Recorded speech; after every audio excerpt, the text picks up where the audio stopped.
Et avant ce concert, nous avons la chance de le recevoir dans ce studio comme invité de ce 19h50. Taiki, bonsoir. Bonsoir. Bienvenue à Canal 2 International. Merci beaucoup. Quand on parle de Taiki aujourd'hui, c'est pratiquement 24 millions de vues sur YouTube. Et on se demande qu'est-ce qui peut bien amener un artiste comme vous au Cameroun en cette période de crise sanitaire? Je pense que ça fait un petit moment, comme on le disait sur scène à Yaoundé, qu'on voulait venir, tu vois. Depuis que entre guillemets, la lumière est un peu sur nous. Et quoi de mieux que cette période-là? Tu vois, c'est assez difficile en France. Donc, enfin, quand je dis quoi de mieux, c'est que c'est assez difficile en France. Donc, dès qu'on a eu la date qui s'est débloquée, pour nous, c'était aussi un moyen de respirer. Depuis le mois de mars, je suis pas monté sur scène. Donc, c'est compliqué pour un artiste de pas monter sur scène. Il se sent un peu inutile. Et du coup, quand on a planifié cette date, c'était juste une oasis dans le désert, en fait. Et vous étiez à Yaoundé, au Musée national. C'est ça. Quel était le message à cette population qui vous vivait pour la première fois pour certains? Le message, comme je le dis à chaque fois, c'est pas seulement pour le peuple camerounais, mais ça y va aussi parce que ça reste quand même mes frères et sœurs. C'est toujours de croire en soi parce que quand je suis venu ici, c'était en 2015 pour la dernière fois et j'étais un petit enfant avec papa et maman qui n'avaient même pas le droit de sortir dans la ville. Et je disais à tous les jeunes que je croisais que quand je reviendrai ici, je vous jure que je serai une star. Et je le disais comme ça à la volée et 5 ans plus tard, j'arrive comme ça et je suis acclamé partout, on veut me faire des photos partout, etc. etc. Donc j'ai la chance de pouvoir dire que j'ai fait ce que j'ai dit. Et, du coup, ouais, le message que j'ai passé, c'est le message que je passerai aussi demain, que j'ai passé aussi à Yaoundé, c'est croire en soi et savoir qu'au-dessus de soi, il n'y a que soi-même. On a eu Yaoundé, aujourd'hui Douala, ce sera demain. C'est un public qui a désiré ou alors vous avez estimé qu'il fallait à tout prix répondre à l'appel de Douala? C'est ce que j'ai écrit sur mes réseaux, Yaoundé ne va pas sans Douala. Donc c'était logique que l'un soit fait avec l'autre. Alors parlons de votre travail. Vous avez eu de nombreuses collaborations, mais celle qui nous a marqué, c'est avec le défunt Manu Dibango, cette icône même de la musique qui est partie. Comment ça s'est fait, la rencontre entre une personne de sa stature et vous? En fait, pour te dire la vérité, j'étais persuadé qu'il n'accepterait jamais cette collaboration parce que, je l'ai dit encore tout à l'heure, Manu Dibango, c'est une légende même pour mes grands-parents. Donc imaginez à quel point il y a une distance entre lui et moi, donc jamais je me serais dit qu'il accepterait. Et au final, j'ai été face à un homme très simple qui nous a invités dans un petit café parisien où il allait tout le temps. On a mangé avec lui, on a parlé de plein de choses avec lui, il nous a écoutés musicalement, il nous a fait confiance. Ça veut dire un petit comme moi, jeune artiste, qui lui donnait des indications sur les notes que je voulais, etc. Et il l'appliquait. C'était juste honorable, tu vois. Donc grand moment d'apprentissage sur la simplicité d'une légende et aussi un moment inoubliable. Et le choix de la chanson Ewodo Bami? C'était logique pour moi.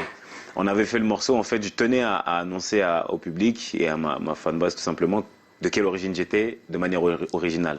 Je voulais pas juste faire un snap ou un truc comme ça où je disais ouais je suis Camer ou bien faire l'accent de chez nous ou quoi. Je voulais vraiment symboliser mes origines parce que ça faisait un moment qu'on se posait la question autour de moi. Et au moment où on finit le morceau, Nyadiko, qui est un de mes beatmakers, se met à faire un sax, mais au piano. Vous savez, on a des machines qui peuvent faire un faux sax et tout. Et je sais pas, il y avait quelque chose qui me dérangeait. J'ai dit non, si on veut faire un sax, on arrive à un moment où si on veut du sax, on appelle un saxophoniste. Et après, on a cherché, mais dans ma tête, ça sonnait faux. Il fallait un grand saxophoniste. Et quoi de mieux que lui? Paix à son âme. Et quand on vous écoute, on écoute également une de vos chansons qui marche et qui est très adulée ici au Cameroun, n'y pense plus. Il y a quelques expressions en une langue du Cameroun. C'est laquelle? Imi, imi. C'est une expression que ma mère m'a donnée à 2 h du matin. J'étais en studio. Et comme je vous ai dit, il me manquait encore ce truc. Moi, dans la musique, il y a beaucoup d'énergie que je ressens. Et j'avais fini le morceau, mais il me manquait ce truc entraînant, ce truc rythmé. Et j'appelle ma mère à 2 h du matin, donc autant vous dire qu'elle était déjà loin dans son sommeil. Et je lui dis, maman, donne-moi des mots dans ta langue, donne-moi des mots dans ton patois. Il me faut des mots qui veulent dire, oublie, passe à autre chose, ça y est, c'est bon, viens dans mes bras, t'inquiète. Et elle m'a envoyé une liste de mots, et c'était Imi qui collait le mieux. Donc voilà. On a mis Imi. Et ça a marché. Hein. Aujourd'hui, c'est l'Afro-Love, votre style. Le mouvement, c'est même pas un style musical, c'est un mouvement. C'est une manière de penser, c'est une manière d'agir, c'est une manière de faire son argent, c'est une manière de tout faire. Alors, la dernière question avant de vous laisser partir. Il y a des talents au Cameroun, des jeunes talents qui ont pratiquement votre âge. Est-ce que vous les connaissez? Est-ce que J'en connais quelques-uns, ouais, qui ont eu Est-ce que vous travaillez ensemble? Est-ce que Non, vous avez pas encore, rencontré? pas encore, mais on les a rencontrés. Ils ont fait ma première partie. Je pense à Sissoul, je pense à Lidol, qui est une slameuse, Sissoul, qui est un artiste aussi avec qui j'ai pu discuter. Moi, j'ai invité aussi des artistes qui sont un peu plus loin dans leur carrière, comme Loco, qui était sur la scène avec moi, et Ténor. Et bien Il sûr, n'y a ouais, pas de femme. C'est quoi ces trucs? Si, Lidol, c'est une femme. Ben oui, d'accord. Lidl, c'est une femme, ouais. Lidl, c'est une femme. C'est une slameuse femme, ouais. Donc voilà. J'avais pas suivi l'idole. Alors, demain, c'est le grand rendez-vous à Douala, à la salle Saphir. Qu'est-ce que vous promettez à vos fans qui vous regardent? Beaucoup, beaucoup de passion. Je l'ai dit là juste avant. Je pense que c'est la plus belle des choses. Ce que tu es, c'est ce que tu attires. Je suis quelqu'un de passionné, c'est ce que j'essaie de mettre vraiment sur scène. Et le public à AMD l'a senti. On ne fait pas les choses à moitié. Ça veut dire si on doit danser, on va danser pour de vrai. Si on doit chanter, on va chanter pour de vrai. Donc j'attends beaucoup d'énergie du public.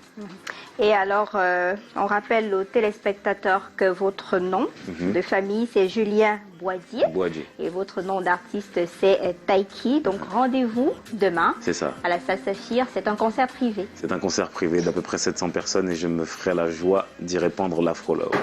D'accord. Bon, ben, on va vous dire merci d'être passé sur le plateau de Canal 2 International, notamment au 19h50. Merci à vous. Et on espère vous revoir encore au Cameroun. Espère aussi. Alors, la suite de ce